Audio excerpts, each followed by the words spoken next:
అయ్యో,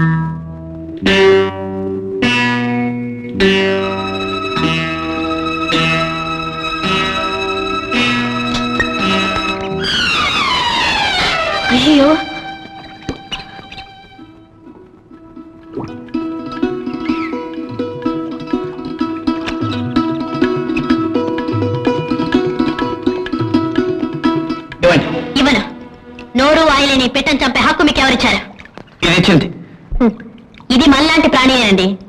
ఎదురు దెబ్బ తగిలితేనే భరించలేవే, తుపాకీ గుండు తగిలితే ఎంత గిజగిజలు ఆడిపోతుందో మీరు ఊహించరా? అదృష్టవశాత్తు ఇంకా ఇది కొనపరాణంతో బ్రతికుంది.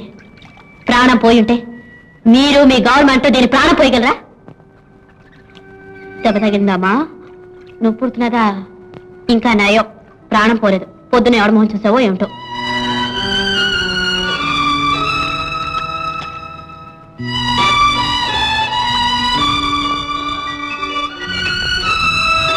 మీరు మీ ఆస్తి తీర్చలేని నష్టాన్ని కష్టాన్ని ఎవరికి కల్పించకూడదండి. ప్రాణం పోసే శక్తి లేనప్పుడు ప్రాణం తీసే హక్కు లేదు. ప్రాణం జిల్లాచిపోతున్నదమ్మా. పాపం, డబ్బుందనాహం మనిషిని ఎంత అక్రమానైనా చేస్తుంది. పాడు మనుషులు. నానా, ఆ తుపాకి పుచ్చుకుని తిరుగుతున్నాడే, ఆ మనిషి ఎవరేంటారు? పార్వతమ్మ గారు అబ్బాయి ఏంటాడమ్మా? పార్వతమ్మ గారు కొడుకో పరమేశమ్మ గారు మనవడం. ఒక ప్రాణిని హింస పెట్టడం పాపం కదూ? పాపం బీదవాళ్ళకి తప్ప ధనవంతులు కంటదమ్మా. నేను కచేరీకి వెళ్ళొస్తాను, సరేనా? ఏమిటి? పాపం డబ్బు ఉన్న వాళ్ళని అంటదా? అంటే పాపానికి పుణ్యానికి రాజు పేద అనే తేడా ఉంటుందన్నమాట. కేరారాము, ఓమా ఓ నానా, దెబ్బమాని నీ రెక్కలకు మళ్ళీ బలం వచ్చేసింది. వెళ్ళిపోమా, ఇంకెప్పుడు ఈ ఊరికేసి రాకే. ఎంత తప్పు చేసినా పాపం అంటని మనుషులు ఈ ఊళ్ళో తుపాకి పుచ్చుకుని తిరుగుతున్నారు. కనపడితే మళ్ళీ కాల్ చేస్తారు. వెళ్ళిపోమా.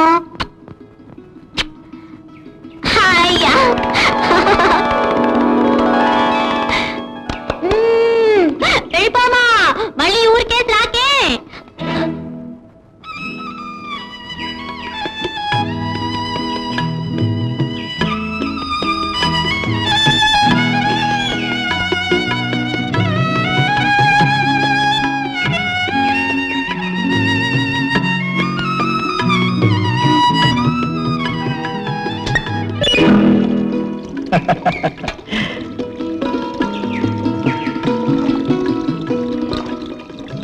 నేను నా ఆస్తి తీర్చలేని కష్టాన్ని నష్టాన్ని కల్పించకూడదన్నావు.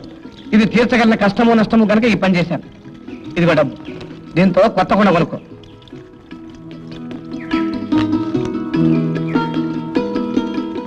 నేను ఈ డబ్బు తీసుకుని కొత్త కొండ కొనుక్కోవడానికి కాదు, గుళ్ళో మీ పేరున పూజ చేయించడానికి. సాటి ప్రాణి బాధ పెట్టడం వినోదమైన మీకు మంచిని మానవత్వాన్ని ప్రసాదించమని ఆ దేవుణ్ణి కోరుకుంటారు.